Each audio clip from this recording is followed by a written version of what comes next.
प्रहलाद कहने लगा री बुआ, जिसने चाचा को मार दिया वो तो तेरा बैरी दिख गया, वो तो तुझे दिख गया कि बैरी है, और तुझे भरी जवानी में विधवा कर दिया वो कौन है? वो तो तेरो सगो भैया ही है। प्रहलाद ने कोई चौधरी जी गलत बात नहीं की, केवल महाराज जी आईना दिखाया था, सहका के लिए आईना दिखाया कि तू दूसरों को गलत बताती हो, तुम्हारे घर में ही तुम्हारा कालू बैठा है, घूम रही हो यहाँ तुम। ये बात सहका को उल्टी लगी। सत्य बात कड़वी होती है साहब।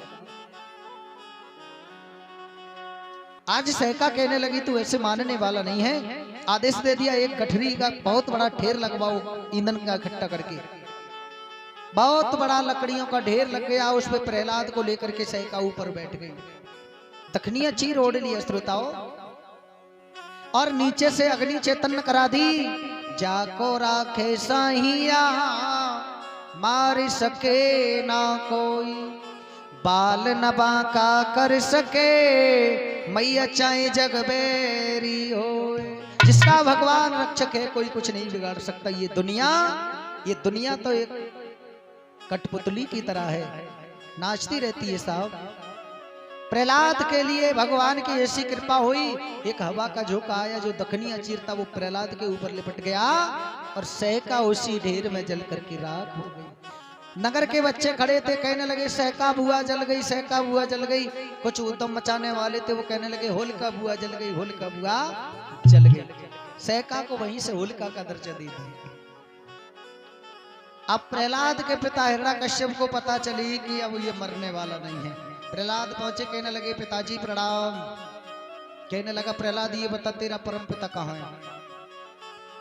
प्रहलाद कहने लगे पिताजी अगर सच्ची भावनाओं से देखो तो हर किसी के अंदर है, जीव में है, जंतु में है, पशु में है, पक्षी में है, नर में है, हर चीज में व्यापक है। अगर तुम भावनाओं से देखोगे तो भाव का भूखा हूं मैं और भाव से ही प्यार है, जो मुझको भाव से भजे तो भव से बेड़ा पार है। हिरण्यकश्यप कहने लगा इसका मतलब इस खम्भ के अंदर भी है।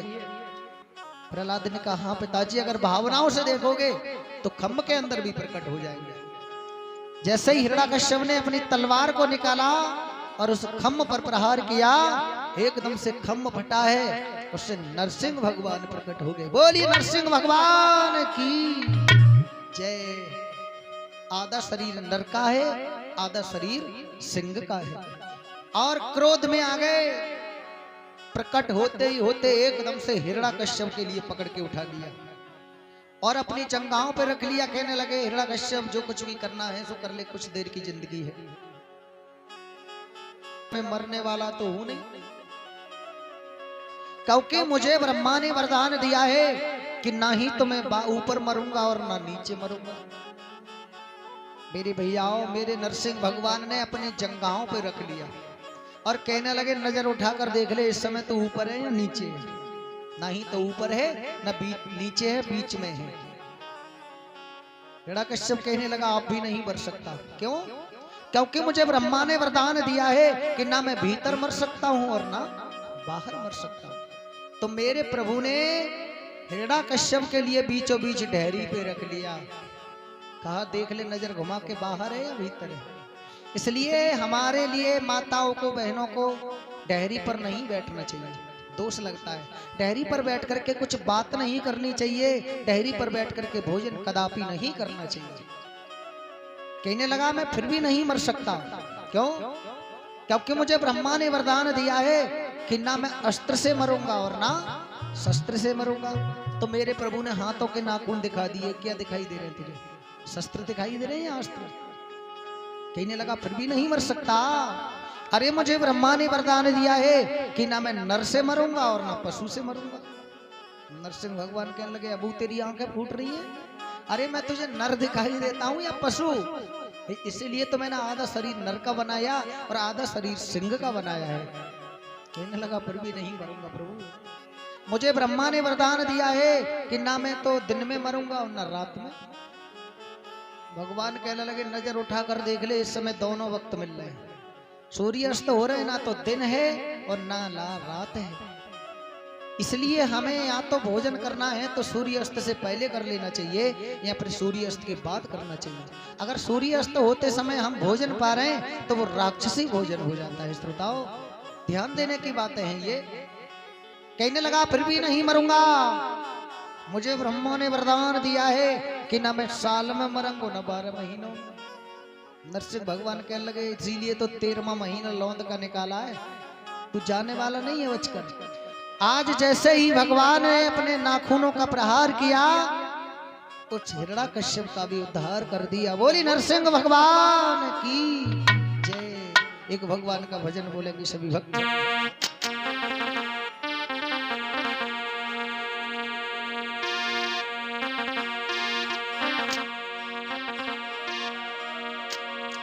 हरे राधे का नाम अनमोल, बोलो राधे राधे।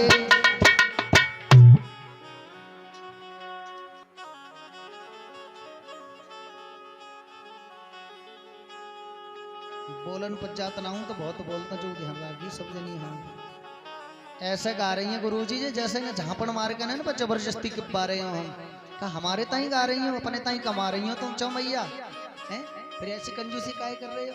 और भगवान तो मैं कहूँ बना दे तो गूंगो तो कैसे गाते फिर। आप ये देखिए आप सर्व संपन्न हैं हर चीज से, आपके अंग सब सही हैं। जिनसे पूछो इनके पैर नहीं है वो बेचारे तरस रहे हैं कि हम भी जाकर के कथा सुनते। जिनसे पूछो जिनके हाथ नहीं है वो भी ये सोच रहे होंगे भगवान अगर हाथ होते तो मैं बहुत जोर से ताली बजाता। और जिनसे पूछो जिनके विचारों के बोलने के लिए बाड़ी नहीं है वो भी आत्मा ये कह रही है अगर मेरे बाड़ी होती तो इन सबके बीच में खड़ा होकर बहुत जोर से वो चिल्ला। और तुम्हें तो हर चीज दे दी भगवान ने, फिर भी कंजूसी कर रहे हो। अरे नारायण। अरे राधे का नाम अनमोल, बोलो राधे राधे। जैसे ब्याह शादी में मिलकर गाता ना तैसे ही गाओ सब जने। ब्रह्मा जी बोले राधे, विष्णु जी बोले राधे। ब्रह्मा जी ये बहनाओ तुम जोर से बोलो ना, बड़ी बूढ़ी तो बड़ी बूढ़ी है सारो देते नहीं पीछे थे। अरे ब्रह्मा जी बोले राधे, विष्णु जी बोले राधे। ब्रह्मा जी ओ पीछे वालों तुम भी कुछ कमा के खा लो भैया, थोड़ी देर तुम ताली बजा लो। और शंकर के डमरू से आवाज आई राधे राधे। शंकर के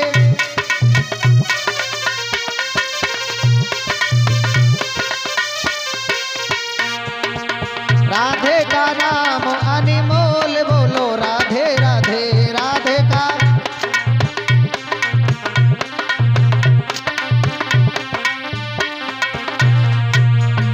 चंदा भी बोले राधे, सूरज भी बोले राधे। चंदा भी बोले राधे, सूरज भी बोले राधे। चंदा भी तारों के मंडल से आवाज आई राधे राधे। तारों के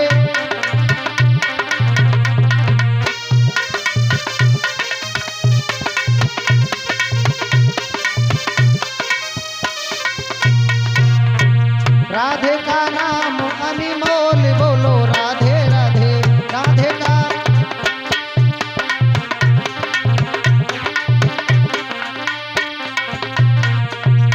भैया भी बोले राधे, मैया भी बोले राधे। भैया भी बहनों के मुख से आवाज आवे राधे राधे। बहनों के मुख से आवाज आवे राधे राधे।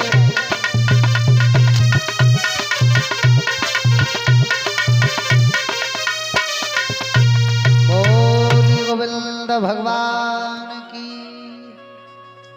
अब एक बात याद आ गई बता दूं सुरेंद्र है, जब पीछे ना बैठे हैं 4-5 जन अमीन साहब वो नहीं में मिल गए जाएंगे, उन्हें दिख रही जहां रहेंगे तो ताली बजानी पड़ेगी, इसलिए पीछे बैठे हैं।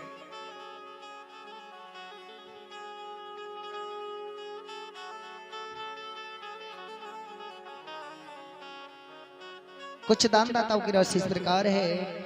20 रुपए प्रताप सिंह यादव सैदपुर की तरफ से 20 रुपए।